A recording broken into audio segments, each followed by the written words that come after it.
Ang mga mersenaryo ay hindi ito kayang sakupin ng mga sundalo sa lugar na ito. Tiniyak sa kanya ng pangunahing tauhan at gusto siyang huwag mag-alala dahil ginagawa niya ito para gumawa ng kagamitan na makapagliligtas sa kanyang buhay at hindi gagawa ng anumang katangahan. Nais niyang malaman ng lahat kung paano magagawa o masira ng kalidad ng balat ang kagamitan. Sumang-ayon siya, dahil wala siyang ibang pagpipilian, at inutusan siyang pumunta at makita ang lalaki sa likuran niya. Siya ay bahagi ng Sentigma Security at isang makabuluhang mapagkukunan ng impormasyon para sa black market. Dapat niyang tanungin siya, dahil siya ang nagdala ng balita sa halimaw sa kanila. Natutulog ang sundalo nang puntahan niya siya, ginaising siya, at gusto siyang bilhan ng inumin. Nagulat siya at nagtaka kung ano ang gusto nito sa kanya. Nilinaw ng bida na gusto niyang marinig ang tungkol sa insidente ng halimaw sa mga minahan. Naiinis siya dahil tinanong siya ng lahat tungkol sa pangyayaring iyon, at hindi iyon isang bagay na dapat niyang sabihin kahit kanino. Nagtataka siya kung bakit ito lang ang gustong itanong sa kanya ng mga tao. Ayaw malaman ni Stitch kung ano mang tsismis ang lumulutang sa paligid at nagtanong kung naroon ba siya para saksihan ang sandaling inatake ang Manero. Pinagtibay niya na siya ang dapat na nakatayo at nanood ng mga walang magawang Manero na napunit at ang sundalo ang tumakas sa halip na lumaban dito at nagtanong kung mayroon siyang problema. Sinampal siya ni Bowser at sinabing dapat talaga siyang tumakas dahil siya ang kanilang mahalagang koneksyon, kaya hindi siya dapat magsabi ng isang bagay na hindi banal. Sinabi sa kanya ng sundalo na ito ay Manticore. Nagulat ang bida, dahil ang halimaw na ito ay karaniwang lumilitaw sa mga cattle-onak na disyerto. Ito ay lumabas sa Raksha Mountains. Ang sundalo ay nagramble tungkol sa kung paano nasira ang malaking pader noong sila ay naghuhukay, at isang manticore na may kalahating napunit na pakpak ay biglang lumabas doon. Pinatay nito ang mga manggagawa bago pa man ito magawa ng sino man sa kanila. Nasiyahan ang bida, dahil si Manticore ay isang hayop, isang halimaw na may pakpak ng paniki at isang buntot ng alakdan na perpekto para sa kanyang gamit. Nagpasalamat siya sa impormasyon at nagbigay sa kanya ng pera bilang kabayaran, at nagtanong ang sundalo kung kukunin niya siya. Pinagtibay niya na kailangan niya ng ilang bahagi ng halimaw. Pinigilan siya ng sundalo dahil hindi iyon isang bagay na kayang harapin ng ragtag group ng mga adventurer. Maaari itong maghiwa-hiwa sa bakal na baluti na parang mantikilya at ibalik sa kanya ang kanyang pera, dahil hindi niya napanood ang pagkamatay ng mga lalaking iyon, upang may kwento niya sa kanya ang kwento para sa isang pares ng mga barya. Gusto ng bida na kunin niya ang pera dahil okay lang, at tinitiyak niya sa kanya na mas matatag siya kaysa sa hitsura niya. Kung hindi, bakit siya lalaban ng isang manticore mag-isa? Nagtaka siya kung ano ang pinag-uusapan niya nang sabihin niya sa kanya ang tungkol sa manticore, na halos isang dragon class na halimaw, at sinabi na ang mga bata ngayon ay puno ng kanilang sarili. Ginamit ng bida ang arko at hinaypan ang kandila, na ikinamangha nila. Tinanong nila siya kung siya ay isang salamangkero at nagulat sila sa kanyang inaasahan. Hindi siya isang salamangkero, ngunit maaari niyang protektahan ang kanyang katawan. Tinanong niya kung may problema siya at may paraan para makalusot sa mga minahan. Pumayag ang sundalo na tulungan siya. Kung gagawa siya ng pabor, siya na ang bahala sa lahat. Maya-maya pa ay nakarating na sila sa mga minahan ngunit hindi nila matiis ang amoy dahil ang sekretong ruta ay sa pamamagitan ng imburnal, at dahil dito, nagawa nilang iwasan ang lahat ng mga gwardya. Sinabi sa kanya ni Memento na naroon ang halimaw, at nakita nila ang pasukan na puno ng dugo at mga buto. Hindi niya maisip kung ano ang ginawa niya sa loob matapos niyang makita ang kalagayan ng pasukan at ginamit ang kanyang animal instinct para hanapin siya.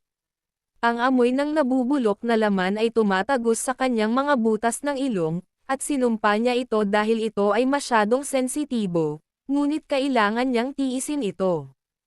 Ang mga tumigas na riles sa putik ay patungo lamang sa isang direksyon, at inakala niyang ligtas ang paligid. Siya ay ginalugad ang lugar nang tawagin siya ni Ilayana, dahil nakita niya ang isang naputol na braso at iniisip kung pag-aari iyon ng kasamahan ng sundalong iyon. Hiniling ng sundalo na ibalik niya ang mga alaala ng kanyang mga namatay na kasamahan at natuwa siya na may maibabalik sa kanya. Itinago ni Eliana ang mga gamit sa kanyang bag, at nagpasya silang panatilihin ang kanilang mga mata para sa higit pa at magpatuloy sa paglipat. Tinanong ng pangunahing tauhan si Memento kung may natuklasan ba siya tungkol sa halimaw, dahil narinig lang niya ito at hindi niya alam kung ano ito. Nag-inquire siya kung may kahinaan ba siya o ano, kasi specialty niya iyon, kaya nag-assume siya na baka alam niya. Ipinaliwanag ni Memento na ang mga manticore ay may makapal na balat, kaya ang karamihan sa mga sandata ay hindi makakatusok dito, at sila ay lumalaban din sa mahika. Ito ay hindi patas na ito ay may resistensya sa pisikal at mahiwagang pinsala, ngunit mayroon pa rin itong kahinaan.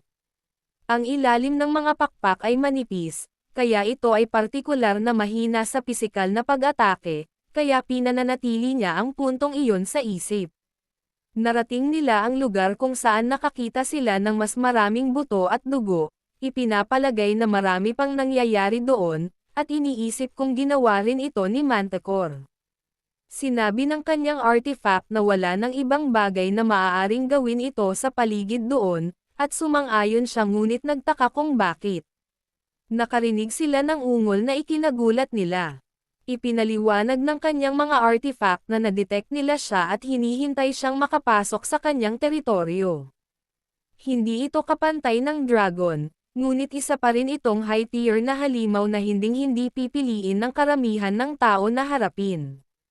Ipinapalagay ni Ilayana na hindi ito magiging problema dahil ang 8 oras na pagsasanay sa takot ng kanyang lola ay mas malala kaysa dito.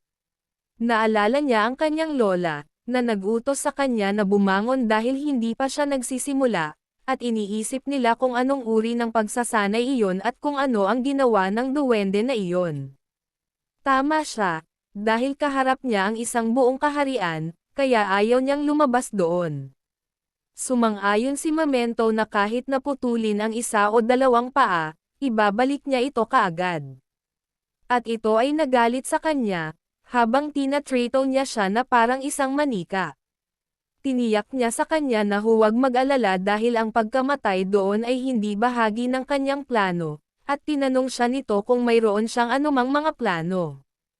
Ayon sa mga sabi-sabi, tila hindi naman daw basta-basta ang kanyang ginagawa habang gumagawa ng bitag gamit ang bakal.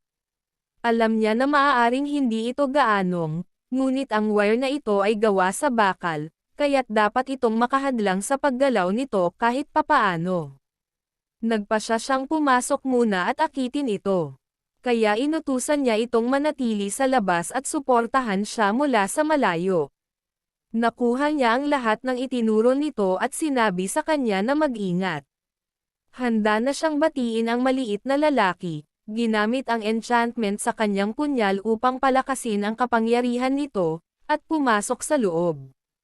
Pumasok siya sa loob at hinanap ang halimaw sa paligid, ngunit sa halip na halimaw, nakita niya ang kanyang itlog.